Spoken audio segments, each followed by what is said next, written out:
Hello दोस्तों, स्वागत है आप सबका इस वक्त की लेटेस्ट अपडेट में। दोस्तों, हाईकोर्ट आदेश के बाद अब एक बहुत बड़ा जैसे सवाल उठ रहा है, कमेंट भी आ रहा है कि पारा शिक्षकों और सरकारी शिक्षकों को एक विद्यालय में पढ़ाने के बावजूद भी समान वेतन क्यों नहीं दिया गया। जैसे कि आप सबको मालूम था कि समायोजन केस बहुत लंबे दिनों से चल रहा था पारा शिक्षकों को लेकर के हाईकोर्ट में, और सरकार से ये मांग की जा रही थी कि पारा शिक्षकों को समायोजित कर दिया जाए सरकारी शिक्षकों के रूप में। ठीक है, अब समायोजन का जो भी तरीका अपनाया जाता वो अलग बात है, लेकिन सरकारी शिक्षक के रूप में तब्दील कर देना था। आपको मैं बताना चाहता हूं दोस्तों कि संविधान के अनुच्छेद 14 आखिर किस जगह पर लागू होता है। आखिर पारा शिक्षकों को एक ही विद्यालय में, सरकारी शिक्षक और पारा शिक्षकों को एक ही विद्यालय में पढ़ाने दिया जा रहा है, लेकिन उनके समान वेतन नहीं दिया जा रहा है। तो सबसे पहले हमने आपको पहले ही भी बताया था कि भारतीय संविधान के अनुच्छेद 14 में समानता का अधिकार है ना, समान संरक्षण का प्रावधान है, और आपके जो है मौलिक अधिकार का यहाँ पे संरक्षण नहीं होता है, ऐसा आप लोगों का कहना है।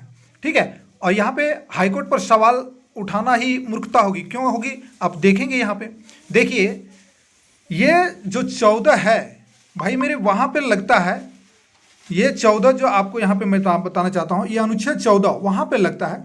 मान लीजिए एक ही मापदंड पर आपकी बहाली हो रही है और वहाँ पर अगर भेद किया जा रहा है आपके बीच और किसी दूसरे के बीच में, तब जाकर के आपको अनुच्छेद कार्य करेगा, तब आपका समानता का अधिकार वहाँ हनन होता है।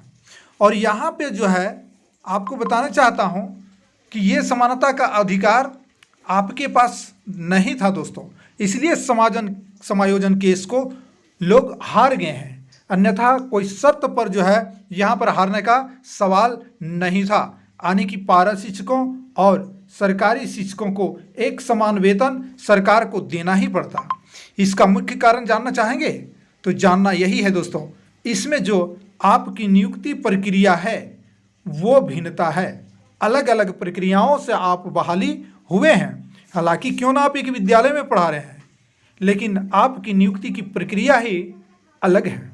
अगर एक नियुक्ति प्रक्रिया रहता, सिस्टम, हालांकि वो जो भी होता, ग्रामीण क्षेत्र में भी आपकी बहाली हुई थी, लेकिन एक एग्जाम लेकर के हुआ रहता, यदि एक छोटी सी परीक्षा लेकर के हुई रहती और परीक्षा का परिमाण रहता, उसमें अंक निर्धारित रहते, कोई एक पासिंग मार्क निर्धारित रहता, क्यों ना 30 मार्क रहता, ठीक है, तो आज आपको समायोजन से कोई नहीं रोक सकता था दोस्तों मेरे।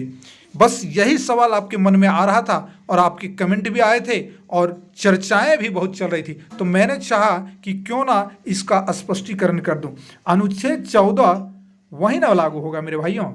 अनुच्छेद 14 का कहना क्या है, आप समान मापदंड के अंदर कहीं हैं, एक समाज, एक संस्था या विद्यालय या कहीं पर भी, वहाँ पर आपके बीच विभेद नहीं किया जा सकता है, वहाँ पर आप समान अधिकार की मांग कर सकते हैं।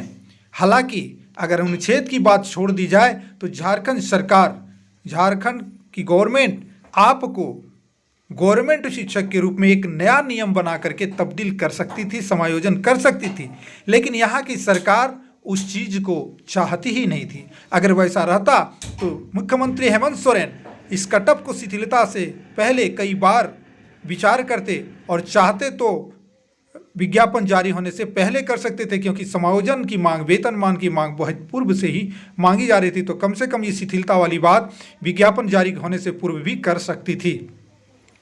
और जब पूर्व भी कर देती फिर भी ये रद्द हो जाता मेरे भाइयों, ये आप समझ लीजिए, क्योंकि पूर्व में भी होता फिर भी ये 14 का हनन होता, क्योंकि एक तो 50% आरक्षण पारा टीचरों को मिल चुका था, दूसरी बात कटअप उसमें शिथिलता की बात रहती, ये फिर भी रद्द होता। ये बात आप मानिए या ना मानिए, फिर भी रद्द होता है। इसलिए कटअप शिथिलता रद्द होने के पीछे अनुच्छेद 14 का बहुत बड़ा योगदान है, और इसी का हवाला देते हुए हाईकोर्ट ने इस कटअप शिथिलता को रद्द किया, क्योंकि उनके पास कानूनी अधिकार है। कानूनी अधिकार के दायरे में ही सुप्रीम कोर्ट के जज भी निर्णय लेते हैं, और उसी अधिकार का उन्होंने उपयोग किया है संविधान के अनुच्छेद 14 का, और उसके अधिकार के तहत ये कटअप शिथिलता को रद्द किया गया है।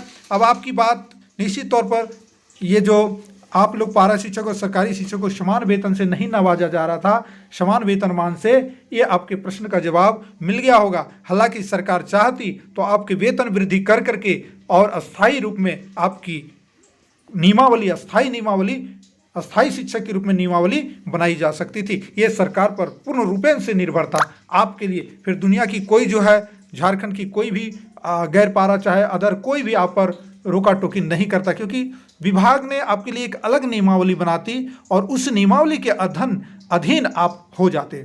अभी जो नियमावली बनाई है सहायक शिक्षक, क्या सहायक शिक्षक की नियमावली को क्या ये हाईकोर्ट में कोई गैर पारा इसके लिए हाईकोर्ट कर सकती है क्या कि सहायक अध्यापक नियमावली क्यों बनाई गई? नहीं कर सकती है ना भैया।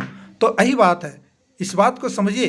गवर्नमेंट चाहती तो आपके लिए एक बेहतर नियम ला करके आपको वेतनमान दे सकती थी, आपको तमाम झंझटों से मुक्ति मिल सकती थी, लेकिन ये सरकार पर डिपेंड था। यहाँ की सरकार उस तरह से आपके बारे में सोची नहीं। हालांकि आपके संघ ने काफ़ी प्रयास किया, भरसक प्रयास किया, समायोजन केस भी चला, लेकिन सब बेकार चला गया। तो दोस्तों अब समझ गए होंगे कि आपके जो प्रश्न थे और जो ये प्रश्न है इस सभी के साथ शेयर कर दीजिए वीडियो को, ताकि सभी को कम से कम इतनी संभावना हो सके। जय हिंद, वंदे मातरम। वीडियो को लाइक शेयर कीजिएगा, चैनल पर नए होंगे तो सब्सक्राइब करके अवश्य जुड़िएगा।